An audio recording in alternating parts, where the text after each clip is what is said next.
Hey, welcome back to the show. If you saw us last week, we'd love your feedback. Please feel free to comment on there. Before we get to started on today's show, I'd like to touch on a couple of things that I might have said last week that probably need to shine some more light into. First thing off is the suicide hotline. I might have been a little bit harsh on them. Hold I on. know that when I called them. It was an obscure time, and I may not have gotten the person out of bed. Something was going on over there, but that may not be the case every time. I just had one bad experience, and that by no means reflects how good that these guys are doing. Most suicide hotlines are really, really good. So please, if you are in that state, call the suicide hotline. Wait for somebody. Uh, do not take what I said last week to heart. I was just at the time, at the moment that I was calling them, I was feeling impatient, and I decided to lean on some friends, and thankfully that helped for me. But The other, there's a go ahead. piece there actually I think is just worth going into a little bit, and I think it ties into something we might talk about later in the show. Um, like suicide hotlines, they're there for a reason, and when you're in that critical state, they can be the absolute best place to call. Um, and I think that one of the reasons to have resilient connections in your life, more than one person that you can lean on, is exactly what you shared, right? So by the fluke, you just happened to call and get a hold of somebody who just wasn't helpful for you, or you weren't receptive to them, right? I wasn't there, so I don't know. But I've been in that space where if somebody tried to help me who I didn't know, I didn't trust, I had a big fu that I would put forward. And you fortunately then had other people you could call, including our dear friend, who was able to be there for you. And the lesson that I take from that is we need resilient connections. Like one of the best things that we can do in this world is have multiple people that we have relationships with, that when the cards are down, when things are tough, we can talk to, we can reach out to, who will pick up the phone. And not everybody will be able to. We're all going through our hard things. Like life is a challenge. Not everybody can be there all the time. But if there's more than one option available, like then the ability to be helped like just dramatically increases. Thank you. The other thing I wanted to mention was I did mention using MDMA for my personal therapy. I used it in 2 sessions. Um, Now, I'm not saying go get MDMA from your local corner drug dealer. Generally, the stuff that they sell you in the street is not anywhere close to actual MDMA. Sometimes what is known as Molly or ecstasy doesn't contain any MDMA at all. Chris, could you elaborate a little bit more on this? Yeah, so what they're using in the therapeutic sessions and what the research has been around is around pure MDMA, right? Um, if you this is the problem with it not being legalized, and why I am an advocate of legalizing these things, because they're all tested. You know what you're getting from the person you're working with is pure. It's accompanied with therapy, because it going hand in hand with therapy is an important part of the process. um, when you get it from other places, twofold. One is you just don't know what's in it, right? You don't know if it's been cut with something. Has it been cut with baking soda? Has been cut with something that is less pure and could cause health issues. Often you have like MDMA, but you then also have ecstasy. Ecstasy tends to be MDMA plus some type of upper, amphetamines, caffeine, etc. Right? Used incredibly a lot at Burning Man, at raves, at wherever you want to use it. But it doesn't have the same effect, because you're being, you have the upper, you're being brought up, and you're being opened up at the same time, and it's not as conducive to the healing. Um, The if you do have MDMA, etc., there are free drug labs around the United States. I don't know what happens around the world, but at least around the United States, where you can send a sample to, and they will actually test it and tell you how pure or not pure it is, or whatever else might be in it. The reason these labs exist is because for things like the electronic dance scene and the rave scene and everything else, this is one of those drugs that's used a lot.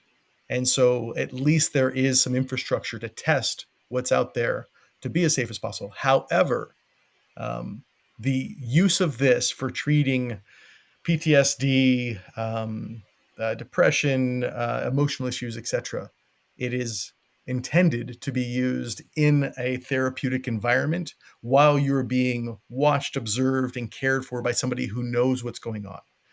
Because there is also with MDMA, like if you use too much of it, there is a lethal dose, right? If you're talking about some things like cannabis, mushrooms, etc., like you can't really consume enough to kill yourself by toxicity. With MDMA, you can, and there can be substantial effects of that. So being careful with this is incredibly important.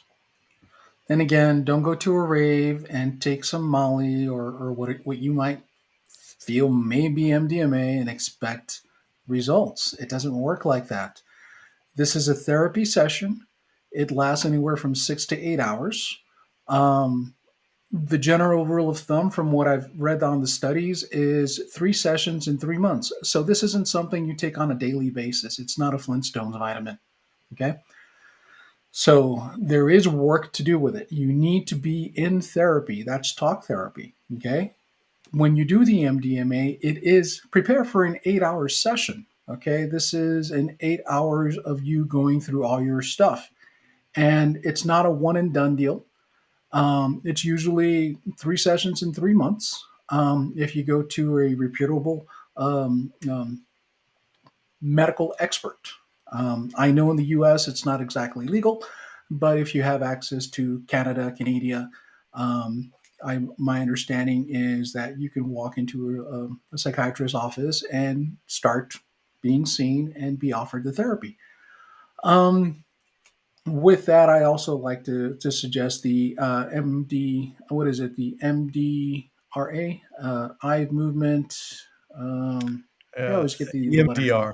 So it's MDR. essentially, yeah.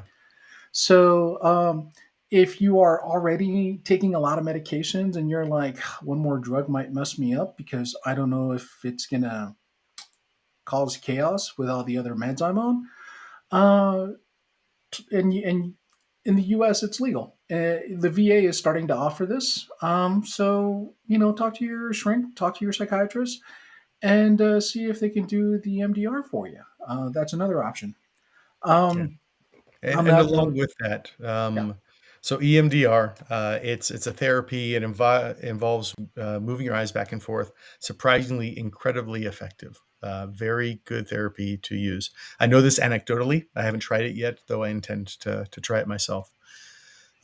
Whenever you are working with anybody who's utilizing medicines, natural or man-made, in order to help with psychological issues, one of the things that you will go through is um, they will seek to understand what other medications you're on, right? Because if you are on medications like SSRIs, they can conflict with the medications that you're being given, right? So anybody that you're working with is going to seek to understand everything that you're on, make sure that there aren't any conflicts, make sure that you're ready for it. There might be a weaning period, right? You might have to wean off of SSRIs and come to a more base normal state before it is even acceptable or recommended to utilize these medications. So just realize that there's a lot that's going on here, and that's the reason I'm a fucking advocate for getting this stuff legalized.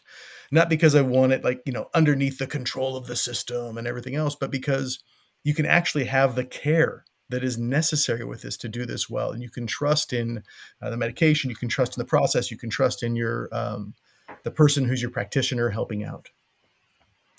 And our Yes. buddy Josh just corrected me on the EMDR, eye movement desensitizing. Ugh, can't talk tonight. Desensitizing, reprocessing. Say that 5 times as you can. Thank you, Josh. We appreciate that. I have movement But yeah, desensitization reprocessing. Yep. no, we got to memorize it. It's going to be on our quiz. Hmm. But yeah, and please keep note that we are just two guys sharing what worked for us and what didn't work for us. And, this is intended to be a safe space. This isn't intended to trigger anybody or make you relive any of your traumas or hurts.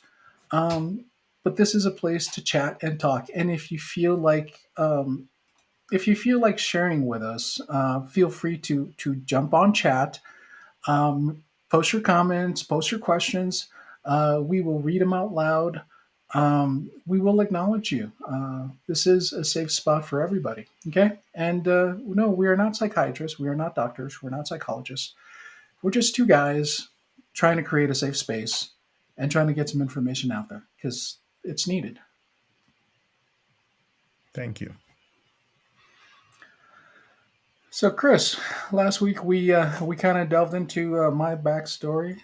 Would you like to tell us a little bit about yours? Yeah. Um,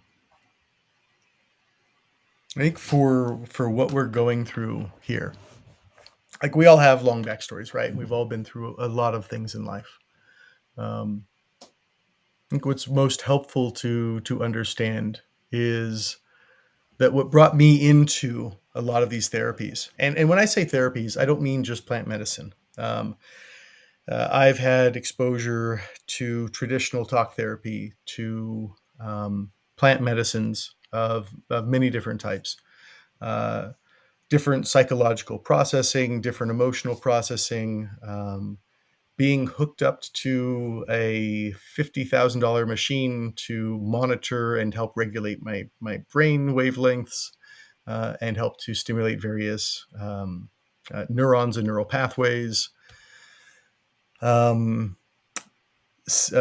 Native American ceremonies, um, uh, adventures, etc. Like I've done a wide range of things to understand myself. Is really how I look at it, and where that began for me was um, having a very deep challenge with depression and a very even deeper challenge with suicidal thoughts and tendencies that started when I was 16 and continued through until I was 39.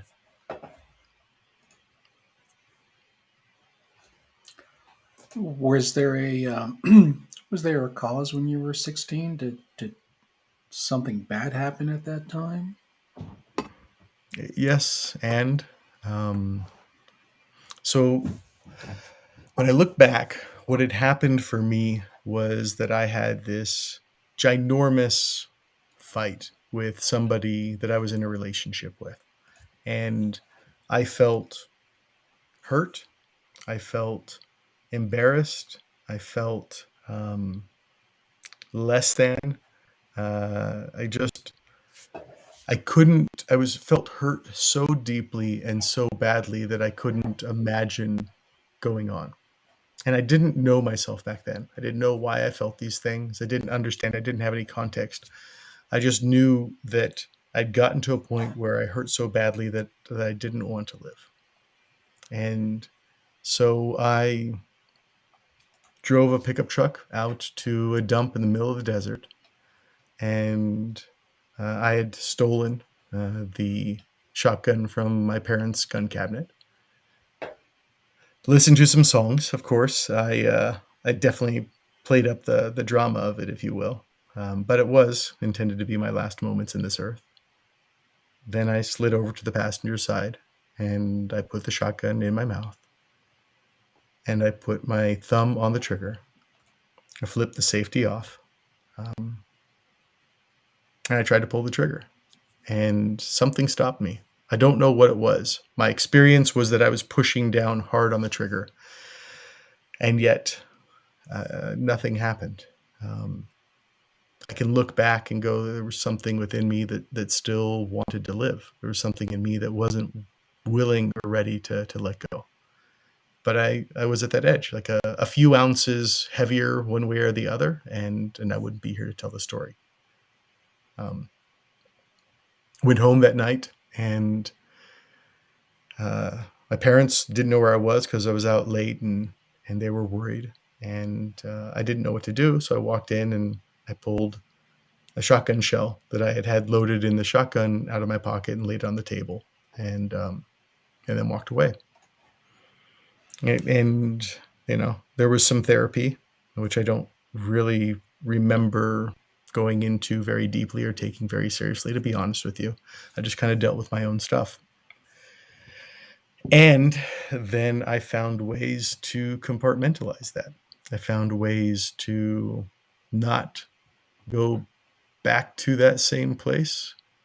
I didn't resolve the hurts until way, way later in life. I didn't understand the emotions and what was at play. I didn't understand why an experience with a person, somebody who, I felt like I was in love with at the time, how that could hurt so deeply that I would want to end my life. I didn't understand why sometimes I would just feel so alone, that my stomach would drop and it would feel like the end of the world. And I ached so badly that I couldn't imagine. Um, I couldn't imagine living. And so I just found like techniques. I stayed busy. I was great at being a workaholic, which had benefits in my life. Like there's a lot of reasons that I became successful in different areas because A, achievement was tied to my self-worth. Um, B, I was great at staying busy. C, whenever I'd have those nights, and it would often be after like a going out with a bunch of friends and a party. So Josh Um, wants to know if your parents became aware of the event, and if so, what was their reaction to it? yeah. Um, Sorry, there's a little bit of a delay between the live and YouTube. yeah. So, That's something we get to learn as we do this, right? I think it's about 15, 20 seconds. Um, so I did. After I came back that night, I handed it to the shotgun shell. I put it on the table. Um, my mom was very concerned, um, and I told him that the shotgun. I can't remember if it was in my truck or if I put it back in the garage, but I told him it was out there. But I don't remember ever talking about it. I don't remember having a conversation about it. I don't remember us um, exploring it. I do remember going to a therapist a couple of times, but my experience with therapy was that I just didn't trust. I didn't trust talking to somebody who didn't know me, and so I wasn't willing to open up. And I was a smart kid. I was very smart, and so I knew that I could. I knew that if I didn't let them in, that they couldn't get to me. Um, and so I don't know if that story ever went further. It wasn't until I was 39 that I shared that story in that night with my grandmother. And I think she knew kind of it, but I don't think she understood like the details. And so it felt like I felt like a bit of a secret in my life. And so anytime we have a secret, like you can have shame, right? Shame can build up over those things. yeah, definitely. I do remember your mother asking us if we'd been aware, Hmm. and the small group of friends that we were, we had no clue. Yeah. We thought you were doing great. So, Yeah. It's interesting. There's a couple of us who were younger, and I know me and another one of our friends, like, kind of semi bonded because we had these weird experiences with suicidal thoughts yeah, and actions. But I don't strange that know. it could be a bonding thing, isn't it? Yeah, yeah. Well, I mean, you can bond over anything, Yeah, but to feel not judged, I think was a big part of it for both of us. To yeah, feel like you could finally like talk about something, even if it was just in jest and it wasn't like full on details like you might do in therapy, to just be able to get it out. And I didn't realize it at the time, but that became a big part of my healing later on in life was actually talking about it and dissolving the shame um, that had been built up over it. That guilt and that judgment for me was a huge part of what I'd experienced. now, was this a regular recurring thing that you dealt with as an adolescent, or was it? It's like my PTSD kind of came and went in waves. riding a Mm. roller coaster? Was suicidal ideation, depression, was that a roller coaster as well? Or Yeah, it came in waves. Um, so it went on in my life for a total of about 25 years. So long that I couldn't imagine living without it, quite honestly. Not until a powerful full moment in my life did I actually believe that I could live outside of it. Then it would be like, it was almost like it would go dormant for a little while. And then I'd have a period.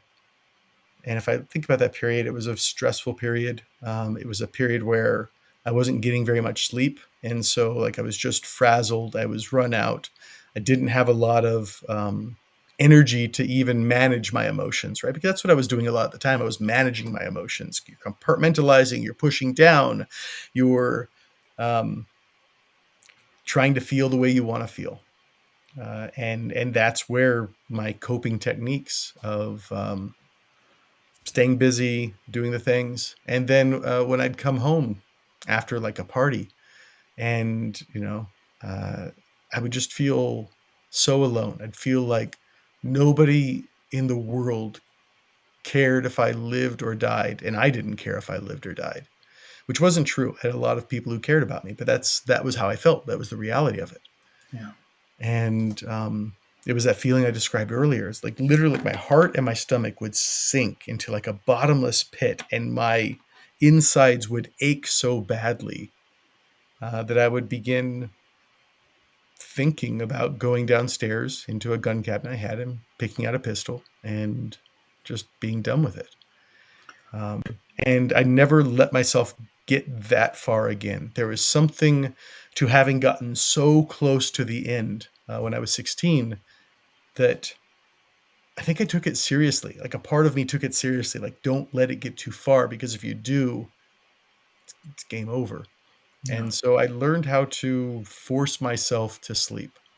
I learned how to um, literally, uh, I would feel that way and I would go to bed, and I became really good. Although I've always been pretty good at sleeping, I'd force myself to fall asleep, and I'd wake up. And when I'd wake up, the sun would be streaming in the window. And there was something about the sun and a new day where there was things to do. It was bright outside. I felt better enough after sleeping that I could get up and go again. And I just lived in that cycle for a long, long time. And I didn't feel that way every night, but I felt that way a lot of nights. Were there triggers that you could say would put you into these states? Yeah. Didn't understand them at the time. I wouldn't have been able to tell you, but I can look back and realize that whenever I felt rejected, whenever I felt abandoned, um, when I felt that I was worthless, um, that those were the times when it would come up. Yeah. And especially if I was just so frazzled from sleep that I just didn't have the energy. Our friend Josh just commented. It says, for some, the idea of suicide is like a safety blanket for difficult times, not an actual desire. Would that describe you? Yeah. Um, so what suicide was for me shifted throughout my life. Um, when I was 16 and I had that powerful, deep, like just passion, fuck it, I'm done with this world, I'll fuck you all. I wanted to kill myself. Like, wanted to kill myself, wanted to be done with it. I wanted to hurt other people by killing myself as well. It wasn't just hurting me. Like, I was just Mm. hurt and mad and angry and tired, and there was just so many emotions all mixed together. Kind of like Um, an I'll show them type. there was that energy in it. And it wasn't just that, but there was just a lot of those energies in. Like, some of it was so hurt and so tired, and some of it was so fucking angry, and it was just all a fucking ball. Mm. Um, later on in life, it became it's like I became wearier and wearier after experiencing that for 25 years. And as it went later on, it wasn't so much that I wanted to kill myself. It was, um, I just didn't want to live anymore. Like it felt painful and I was weary of living and I couldn't imagine another future. And if this is the life that I'd signed up to live and this is the way it was always going to be, then fuck it, I'm done. Like I'm tired. I'm fucking done. Now, is that a common thought that you had, that this was it? This is going to be the static state. Is Yeah, that what it I felt mean, like? as far as I could remember at the time, from like I said, 16 to about 39, this had been present in my life, and so I couldn't imagine a life without it being present. This is all I knew, and it reminds me when you talked about your PTSD, right? It went on for 20 years, and when something goes on for that long, I'm also reminded of chronic pain. Like when it goes on for that long, you begin to forget what it's like to not have it. And then you Yeah. begin to lose hope. You begin to lose even the belief that something else is possible. It's like you just get fucking ground down, like just like ground down. And that's what it felt like. What what changed that for you? Was there one thing? Was it a gradual seeing the sunlight every morning? What what started you on your path to step out of that? Well, it wasn't just one thing. And some of it, looking back, is a bit counterintuitive. So I was going through this, and then around, how old was I? Around 30, 30, right before I turned 31. Um, my parents passed. My parents passed in a bit of a tragedy. I lost both my mom and my dad together. Uh, and I was so closed off from my emotions, from having pushed everything down, compartmentalizing. Um, I didn't even know how to grieve for them. I literally didn't know how to feel or to grieve. And so that became more emotions to push down. And then I had started a company, and that became even more emotions to like push down because things weren't going well in the company, and the economy was on the fucking fritz, and I had people's payrolls and responsibility, and yada yada yada yada yada. Right, which isn't to downplay all of that, but it just went on and on and on. And so these reckless behaviors began to come up in my life. I was no longer at the point where I wanted to kill myself, and I could manage the those nights when I would just force myself to go to sleep. But I began doing other things. I had a car, a fast car, and I would take it out in the middle of the night and just rip on old country roads and push things to the edge. I had this motorcycle that I would take out, and I literally got pulled over once. I think it was for in the space of like a couple of miles. I think the cop gave me like, I don't know, 6 different tickets, including reckless driving, riding into oncoming traffic on a one-way road. Wow. Um, I had just done stupid things. I would remember I'd leave a party and there used to be like a railroad tracks and like a little hump and everything else, and I'd literally gun it and jump that in leaving a party.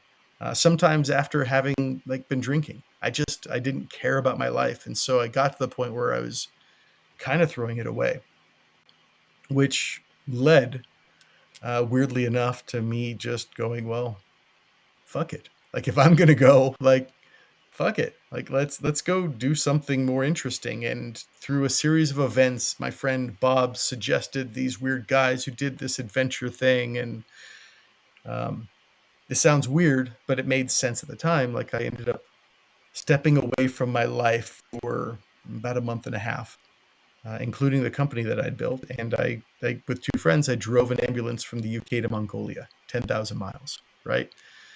And yeah, that sounds like big and it's ooh like adventure, but like what was it? Like I just needed to get the fuck out of my life. I needed to get away from everything and anyone that I knew. I was trying to save myself. I didn't realize it. I thought I was running away, but I was trying to save myself. And when you spend that much time in a seat away from all the pressures in your life and you have all this time to think and process and um, things began to come up.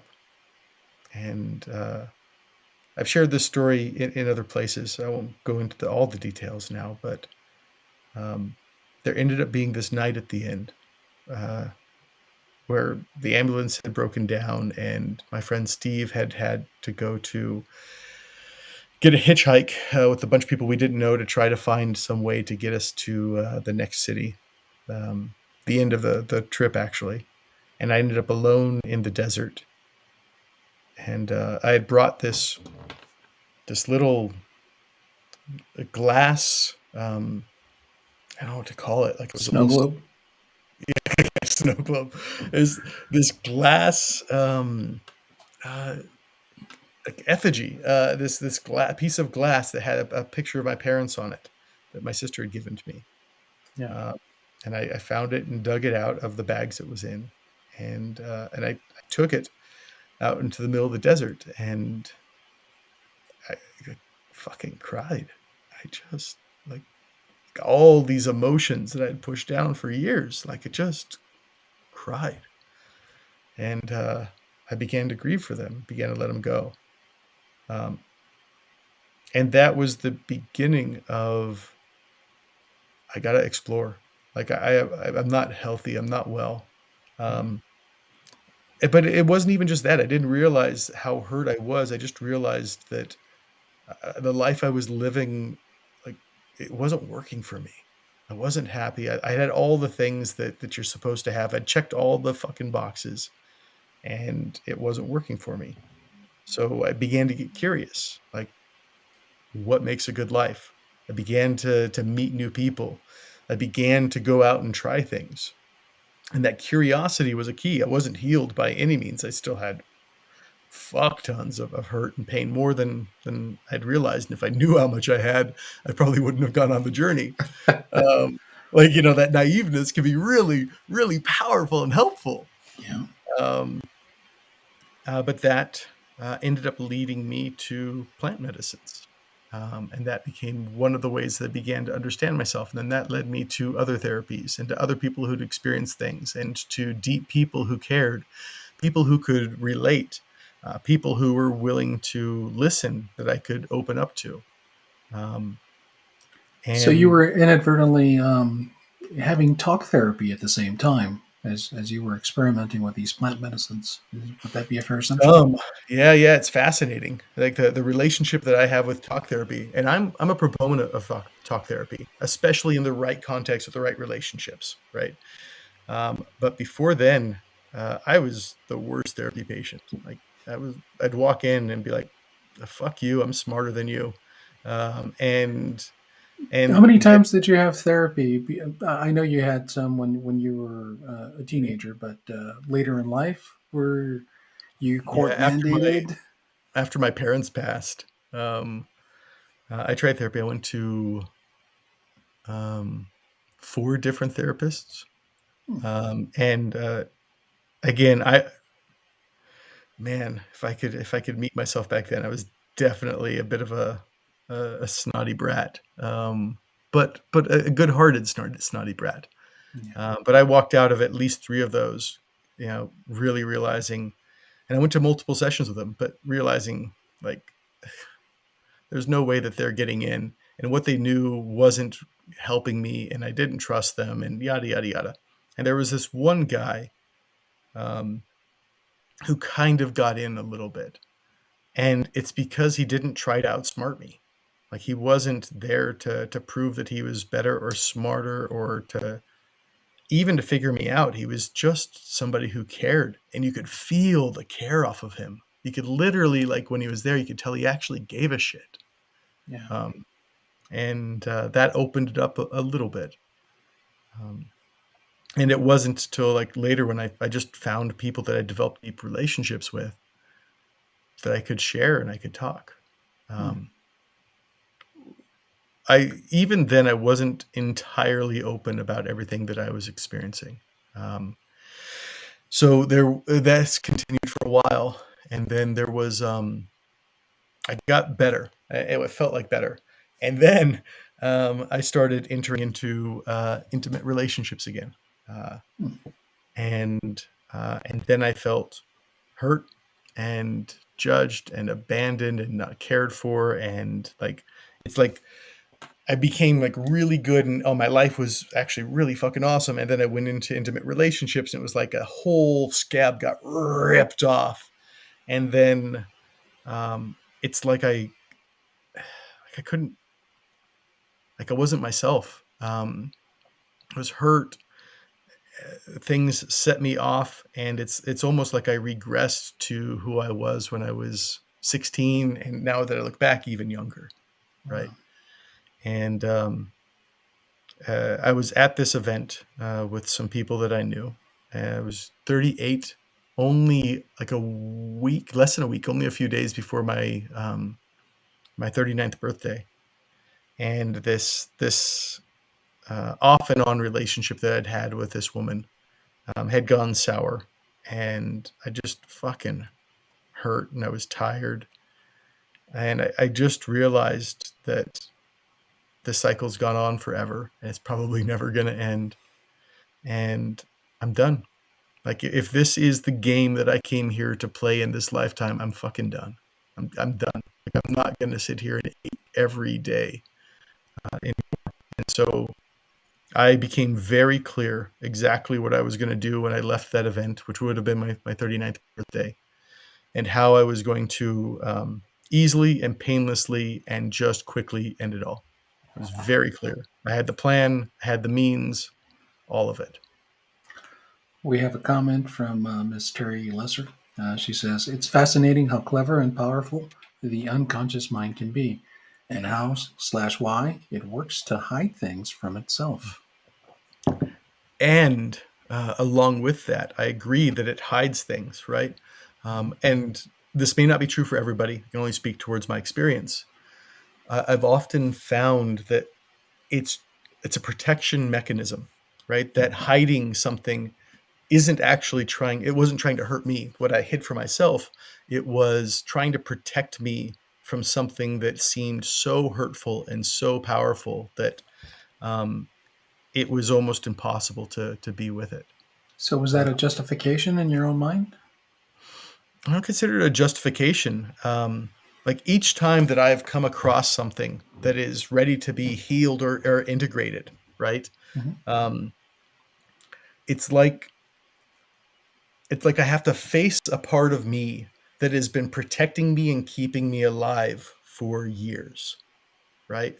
Yeah, And that's scary because that part of you has been keeping you alive. It's been there. Like, yeah. you know, the part of me that was smart enough that every time my stomach dropped, all right, uh, you're thinking about the pistol again. Go upstairs, go to bed, go to sleep. You're going to be okay, right? Like the part of me that was pushing down those emotions and pushing them off to another day eventually had to be faced because it was keeping me from feeling the thing that I needed to feel in order to finally be free. Yet it was also saving my life over and over and over again, right? Um, and and I think that's why it was such a challenge to face these things. It was such a challenge to get out there and um, to finally be open about it. Um, but it's like, but I needed to believe that something else was possible. Like I had to get to an actual rock bottom, and I think that's why. Um, I'm sorry to interrupt you there. yeah, Josh just chimed in and says, "You earlier spoke of feeling shame. Can you share why and how that's related to your suicidal thoughts?" yeah, I think I can tie this in because this is a really important part. Um, You hit rock bottom, and yeah, it hit like that rock bottom. I'd chosen exactly how I was gonna end it, and this wasn't beyond like ideation. This became a choice. All right, I'm done. I'm going to end my life.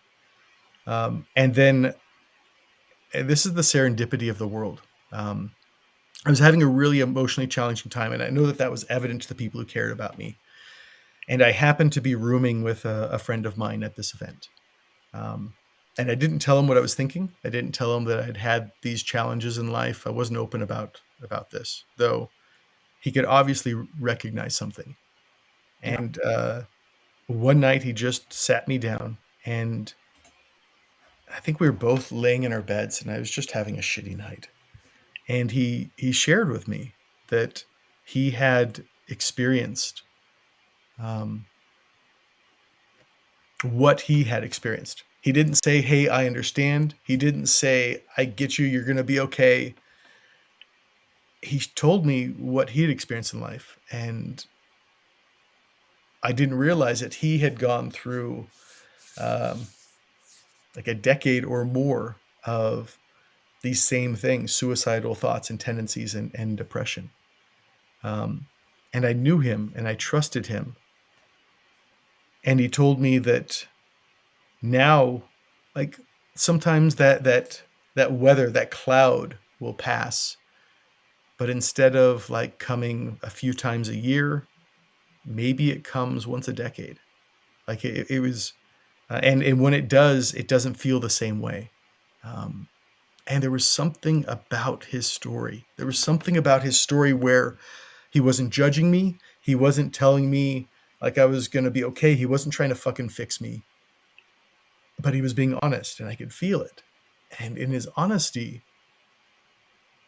some part of me, knowing that I had made the choice that this is going to be over, like, realized that if he was able to shift and change, if he is able to go from being how I was to living a life where that wasn't present, that it had to be fucking possible for me.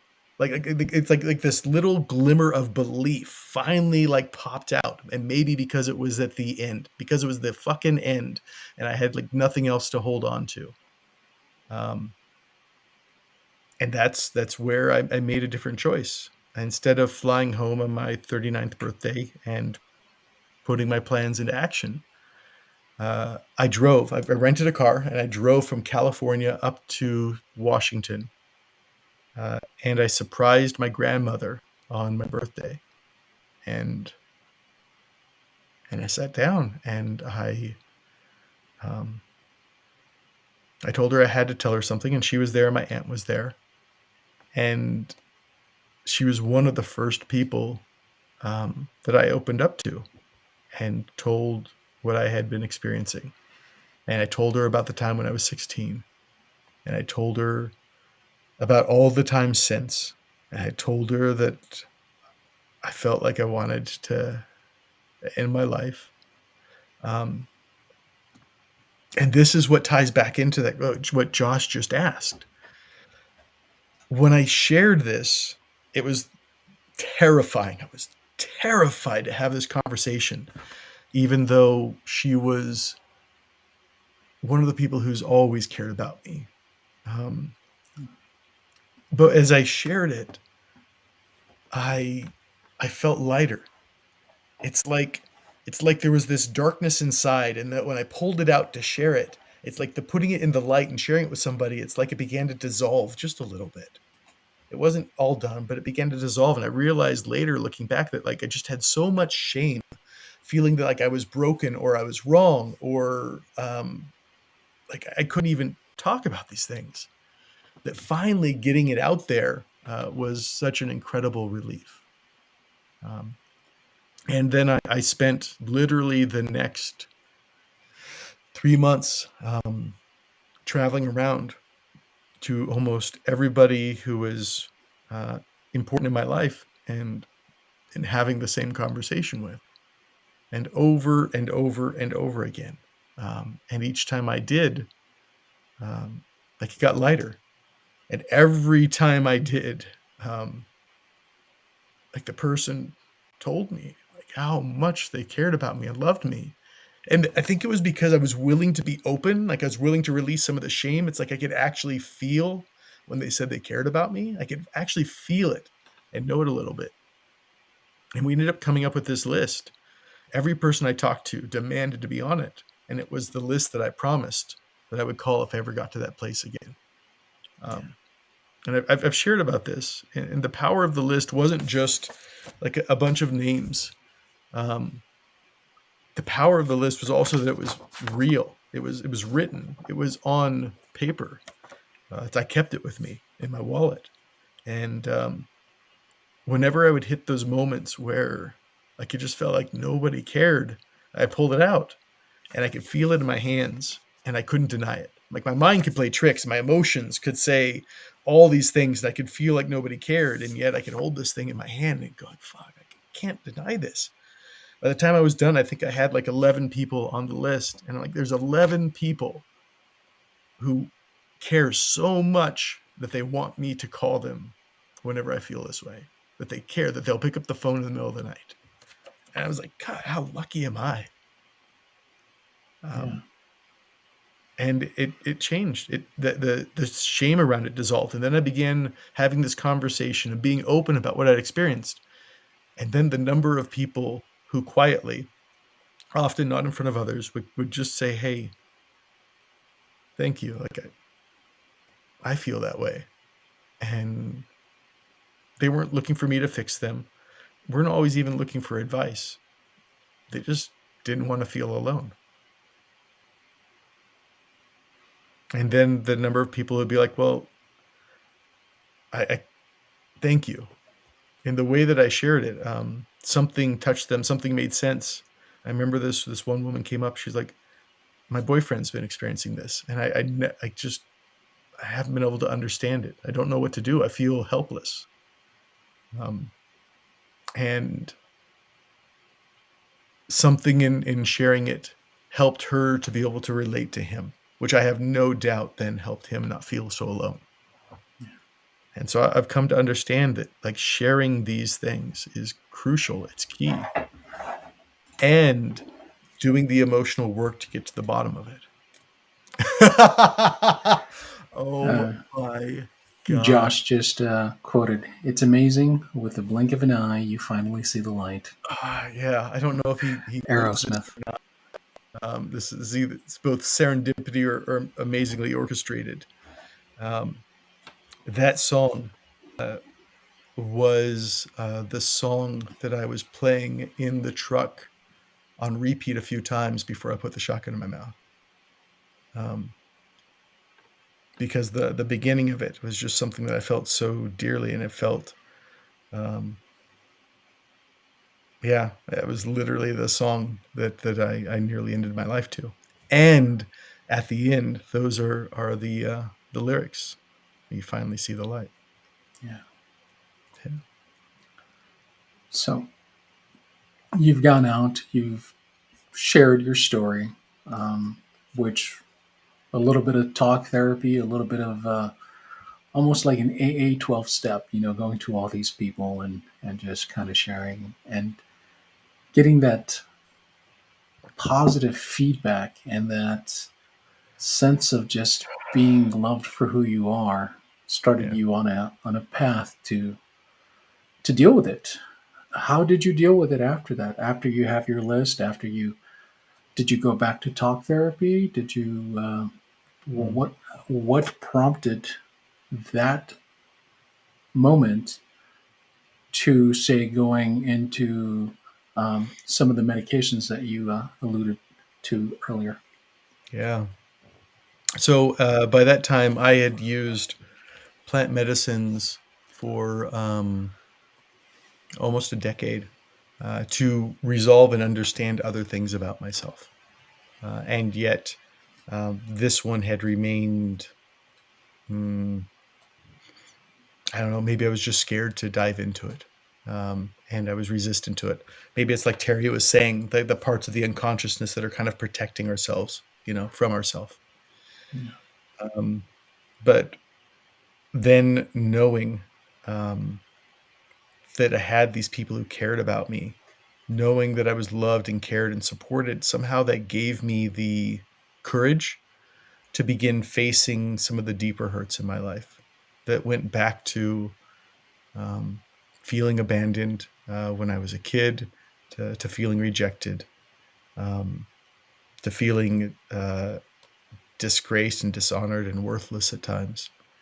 And I didn't utilize talk therapy at that time. I still didn't trust somebody.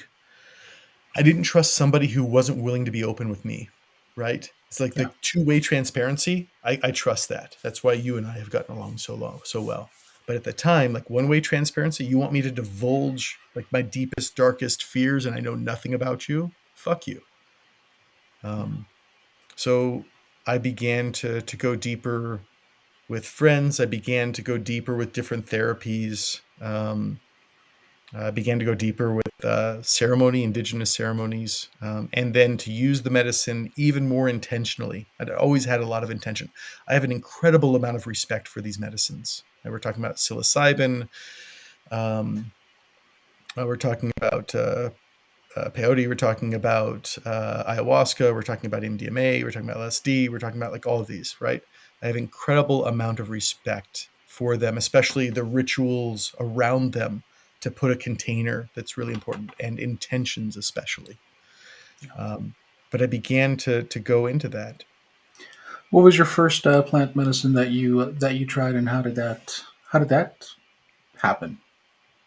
Yeah. So Did you? the first plant medicine experience that I had had was before I'd gotten to this point. So we're now skipping back about mm, 8 years, Okay. um, So and maybe not that, maybe 7 years. Um, yeah. So you're in your and mid-30s. yeah, yeah, I was in early to mid 30s, and it was psilocybin.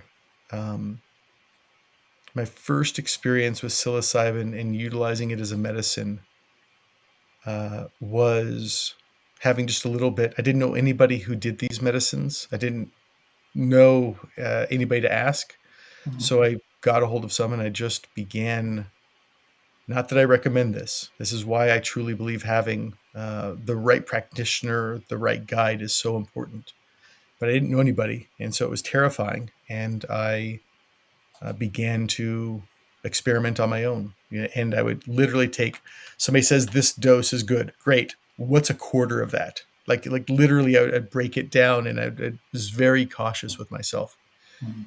But the first experience I had, um, I'm very grateful for, because it was a positive experience, which set the, um, they say about like first impressions last, first Mhm. impressions of medicine last too. And I just remember feeling joy for the first time in a long time. I remember crying and releasing emotions. I watched this Netflix special about the guy who became Elmo, and he was literally like just living his dream. And I was so happy for him living his dream that I was like laughing and crying, and just so like it was like this release of emotions that had been pent out, and most of them were just positive. And there was something in that experience that showed me that this could be helpful, put me back in touch with my emotions, which was deeply healing, and just set it in my experience of a knowing that this didn't have to be terrifying. This didn't have to be dark. It didn't have to be torture, which I'm so grateful for. And so then when I began like skipping forward now, like utilizing these medicines again with the intention around healing some of these pains around suicide, um, I was able to go into emotions and experiences that I had repressed for 3.5 decades, um, and to feel them, to release them, to change the story that I had associated with them, to see them from perspectives beyond my own, to be there with the little version of me who was fucking terrified, and to hold him, to let him know that it was going to be okay. Um, and it was literally only, I think it was a year and a half later. Um, yeah. So I felt at peace with that part of me. And that's when I did that drive through New Mexico where I met you and where we had that night that we talked about in the last episode.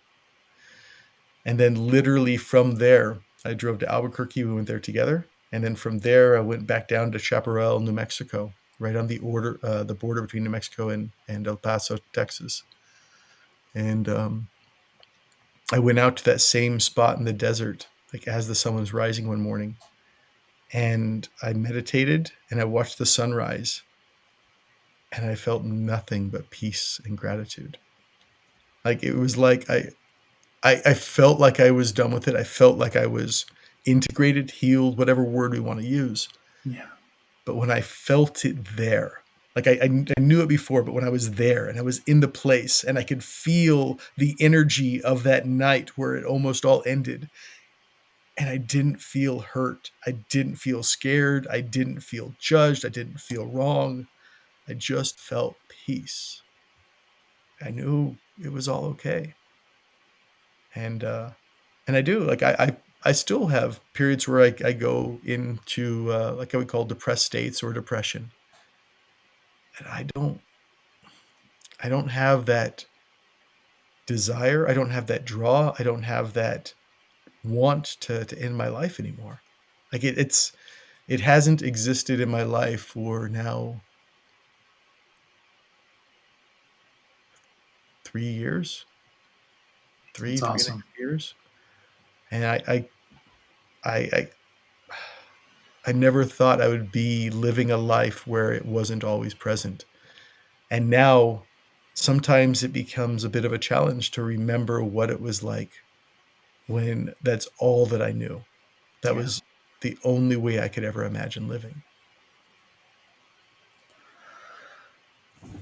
Did you do anything I mean, obviously it's been a long, hard road. I don't think it was a switching of a light at any point where, oh, this was the one time I did psilocybin, and the next day I woke up and I was, yay, everything's hunky dory.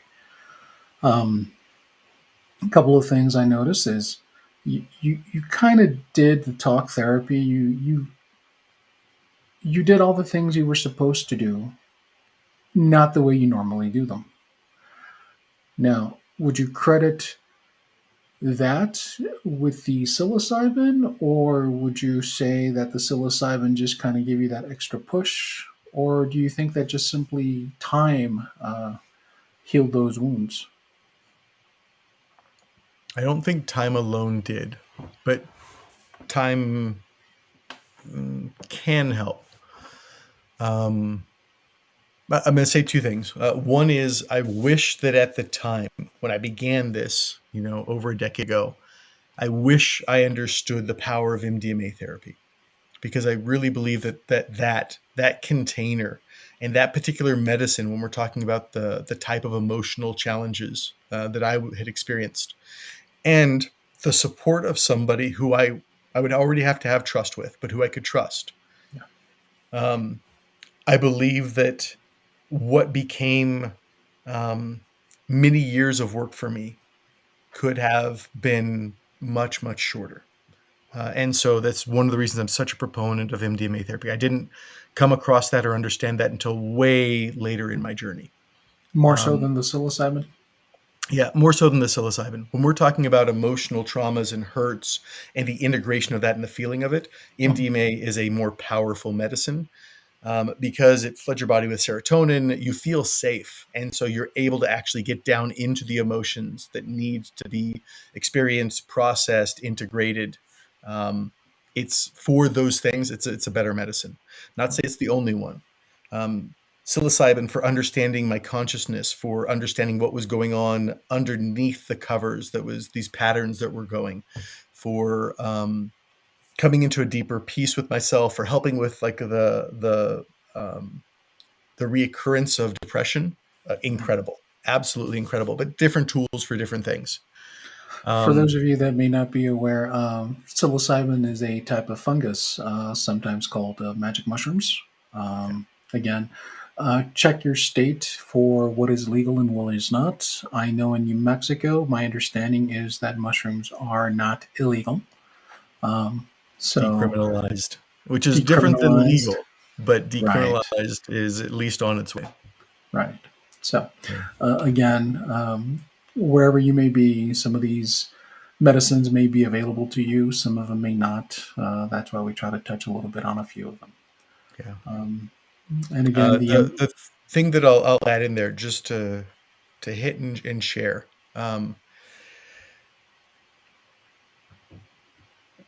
With I'd say the most important part of this for me, the therapy has shifted and changed. Like sometimes it was medicine, sometimes it was emotional processing therapy, sometimes it was talk therapy, etc. But the most important thing for me was actually feeling and knowing, like in my being, knowing that there were people out there who cared about me. Like the not being alone was the most important thing. So when I think of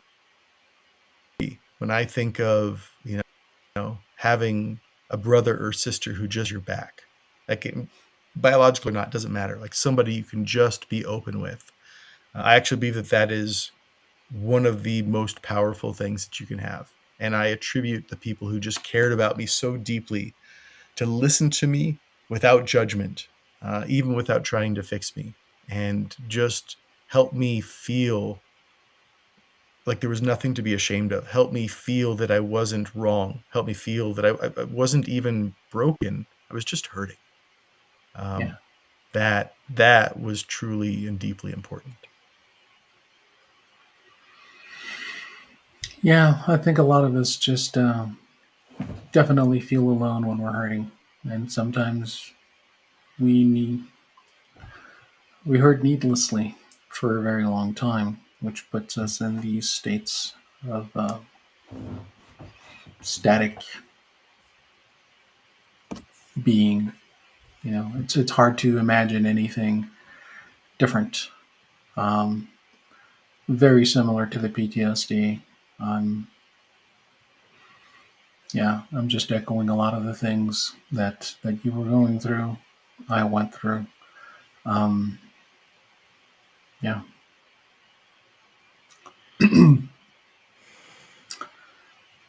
Anything else you'd like to contribute or add or share? The reason for this show, the reason for sharing this, um, for me, I can tie it back very directly. That night in at that event, uh, in the room, beds next to each other, with that conversation with my friend who was willing to be open, just vulnerable and open about what he'd experienced in his life, and who gave me the gift of believing that something else was possible, um, was one of the greatest gifts that I've received. And so the reason for the show for me is I just want you to know, like, hey, you're not alone.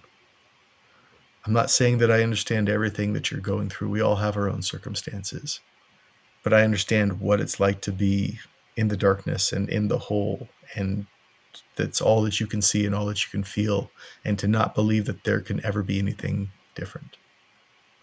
And I know what it's like to be outside of that hole, outside of that darkness.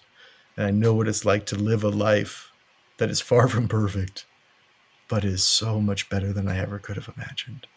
And if something in our story or somebody else that we bring on or somebody else who's brave and courageous and chooses to share helps you see and feel that, and then the job's done. Like that's what I care about, because with that belief, there's a lot of different ways that you can be helped. The number of modalities out there, there's some that we have more experience with than others, but the number of them is staggering. But that belief and that willingness to try when it is just terrifying, when you're just scared and hurting, um, that's what I hope that we help you with. Um, Rudd and I have this It's almost like a visual in our life, right? It's like we're climbing up the stairs, and sometimes one of us gets to the next stair before the other one. And our way of describing that is, when one of us gets to whatever that next stair is, like we reach an arm down, right? And we help the other one up. And that's what Rod and I are doing. We're just A, shining a light to let you know that more is possible, and B, reaching an arm down to say, hey, you can make your way up here. It's okay. You're going to be okay.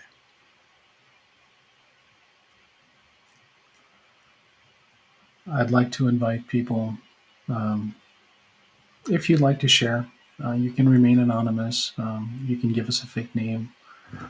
Um, we know you're out there because we keep finding you, Mm-hmm. and that can't be a coincidence. So, if you'd like to share on this show, um, you can remain anonymous. Give us a pseudonym. Tell us what's going on in your mind. Okay? Maybe just getting it out there will help. I think with that, that concludes our hour. Thank you very much for joining us.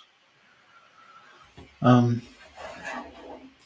it's always a pleasure, my friend. Mm-hmm.